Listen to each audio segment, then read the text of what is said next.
እኔም ነው ዘቢ ምንድነው በእናትህ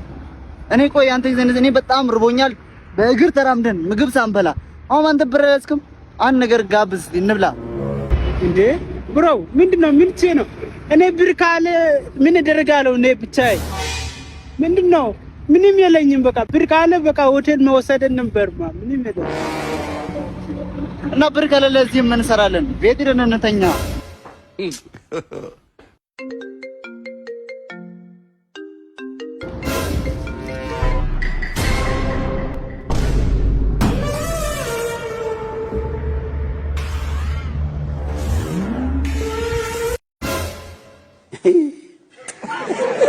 ብር ካለ በቃ ሆቴል መወሰድ ነበርማ ምንም ነገር